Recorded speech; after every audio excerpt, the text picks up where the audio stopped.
recording, yeah. Oh, hello, everybody.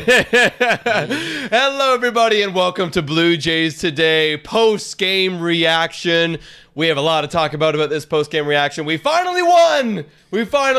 And I'm your host, Adam Peddle. Yes, we did finally win, guys. We snapped the 6-game losing streak, and that was the only streak that we snacked tonight because we didn't snack anything, Nick. That would be weird. We snapped the 6-game winning streak by the Yankees by beating them 6-2. Big dub. We needed it. We're going to break it down. But before we do that, guys, if you enjoy this content, please make sure to like, subscribe, comment down below. And also to our sponsors of Monkey Knife Fight and Manscaped. Today, Jays is the code for both of those.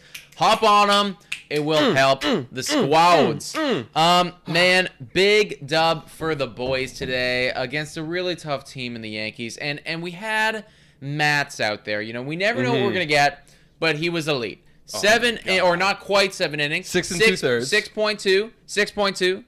Only 1 earned run and 10 strikeouts along the way. Yeah. Finally, starter. It was incredible. Like I love Matz. First of all, like I keep him on my fantasy team for a reason. I always have a chance of getting a big game like today. But what was even more impressive is that the fact that he was able to give us 6 2/3, pitch over 110. I think it was like around like 111, 113. Like it was getting up there. It was up there, man. And it was up there mainly because we were both saying that like. I bet Montoya's a little bit afraid to just go to the bullpen. So get as much innings from the starters, and good things will happen. Montoya was straight up like he was milking. He was squeezing every single last pitch out of Steven Matz today because 1, he was doing very good, and 2, Montoya has seen the hate. He knows what everybody is saying about him. He knows what people are saying about the bullpen. He doesn't want to be called out every single day for going to the bullpen. So he's like, man, let's just keep our starter in. He is doing it. And I respect the decision because Steven Matz was great right up until the end. Tyler Chatwood came in to relieve him. He had 1.1 innings. Pretty good. Couple walks, but across the board, decent. In fact, our bullpen today wasn't that bad at all. If I'm nitpicking, a couple walks that we shouldn't have given up, but in the end, they got the job done. Yeah. And what's great, too, is, like, again, another conversation we've had, and we're bringing it to you guys, is there really wasn't any identity, especially this past weekend against Tampa. There was no identity in the bullpen on who is playing what role, who's going to be our guy in high-leverage situations, who's going to be our setup guy, and it looks like it's going to be a Chatwood, and it's going to be Romano. We found out the guys, and this looks like it's what we're going to roll with from now going on. So now we can hopefully settle down that bullpen, get a little bit some more familiarity amongst them, and some comfortable games. Well, and by guys. Identity, you know, just to clarify, you're talking about what we can expect, right? Yeah, or like who is our high leverage guys? Who are our middle relief guys? Who are our 10 up and 10 down guys? Because we didn't know. That's why the whole shenanigans of Travis Bergeron coming in a high leverage situation. Because here's the thing. When everyone's struggling and the whole bullpen seems to be doing so bad, it's like you really don't have a guy to go to. No one's solidified in that role, right? Who's the guy that's going to save me? I don't know. There's a lot of people that have gotten hurt, and it's hard, right? When I think about the Dodgers, I'm like, okay, so Blake Trinan's going to set it up. Kenley Jansen's going to finish it off. You know, and it's like we need something like that. We need a system like that. So if that can be Tyler Chatwood sets it up, Romano finishes it off, then I'm totally down for it. So that's freaking awesome. Yep. Moving on to the offense because they were elite today as well. Vladimir Guerrero Jr. Oh, my God. Leading the league in home runs. Amazing. 16th. You know what? 16th home run. I shouldn't even sit. This is a standing ovation sort of thing, my friends. This is a standing ovation thing. You know what's crazy is that it's kind of expected nowadays. Well, I'm literally expecting him to hit bombs. But it's not going to hit bombs every day. But you know what I'm saying? This past week has been exceptional for Vladdy, and I'm so proud of the work he's done. And what else can you say, man? What else can you actually say other than you got to beat Ohtani in that MVP race? What I can freaking say. Yeah, well, tell me. 42 pounds lost. I kept saying that's coincidentally the amount of homers he's going to hit this year. This was preseason when I was saying it. I guess I was wrong. He's going to hit more than 42 dingers this year. He is killing it, 16 home runs. And you're right, buddy. It's like, it's almost expected now when he comes to the plate. However, I always temper my expectations. And I always say, hey, you are doing so good right now. If you need to strike out, you need to strike out. Of course. If you need to strike out 10 times in a row, okay, because I know that on that 11th time and that 12th time, you're going to go crazy. I trust the kid so much right now. He's got all my faith.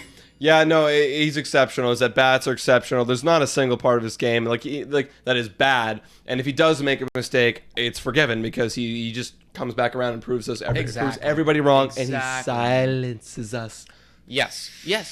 Shut everyone up, man. Shut everyone up. That is the most important thing, dude. Who else did well today?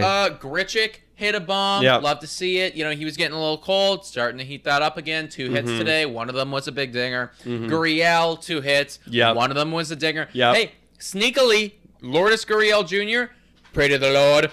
253 average right now. Yes, you know, that's been creeping up a little bit. And I have a take on Gurriel because he's getting so hot. I think, well, and especially today, I understand the decision with Montoya putting Tellez in the 6th spot over Gurriel because it's a lefty. You're in Yankee Stadium facing a righty. I get it, the matchup, but Gurriel is way hotter than most Blue Jays in the lineup, and this guy deserves to be at least 6th, if not 5th. In the lineup. Just move him up. I think it's going to happen very soon, man. Yep. I think it's going to happen super soon. And I think that Gurriel is one of those guys who I've always thought hasn't gotten enough respect in this lineup or in the entire league. And I first off, we need to get the average to keep creeping up. But if it does, I think he will move up there for sure. So he's doing good. Bichette 2 hits. Simeon 2 hits. In fact, amazing. Pretty much everyone on the Blue Jays Even Jansen got a hit today. Even Jansen. Who would have freaking thought? Amazing. Like, literally, guys, there was nothing. We were literally like, what are the negatives? There's literally nothing until, like, that one play at the end when Hernandez botched the ball and then Davis had to scramble and the run scored. But, like, if that was a close game, we would have been highlighting that shit, being like, you fucked up, Hernandez.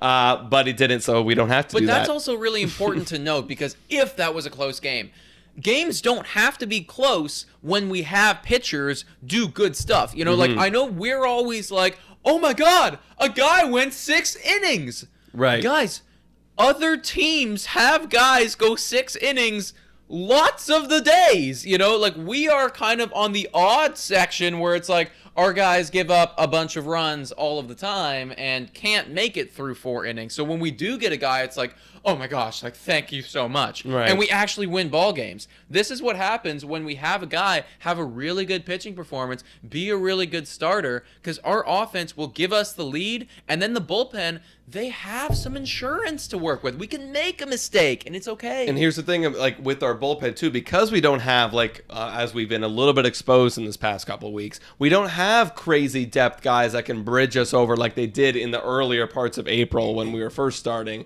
Like now it's like, yeah, I kind of need you to go 6-7 if you're having a good day like Matz is today, like 6 2/3, and then Chatwood with 1 1/3. But like we only have like 2-3 guys that are really somewhat trustworthy. So a day like today is very, very. It comes every so often for Steven Matz. Yeah, and that's the when thing, it man. happens, it's for great. Steven Matz. They are kind of few and far between. I saw somebody in the chat. I want Barrios. For Jose Barrios, they're not as few and far between. No, he gets us pretty deep. That's why we need some good starters. Speaking about starters, I also see a couple of you guys in the chat talking about Kluber getting hurt. 3 innings. We did get 2 earned runs off of him, but it seemed like he had an injury. I'll be honest, I missed it. I was traveling when that injury occurred. So can you fill me in on what happened? No idea. We were splitting the games, boys. So this is the sports fan life right now. We're watching hockey and we're watching baseball. The hockey just came back on. The volume was a little bit higher. Yeah. So also,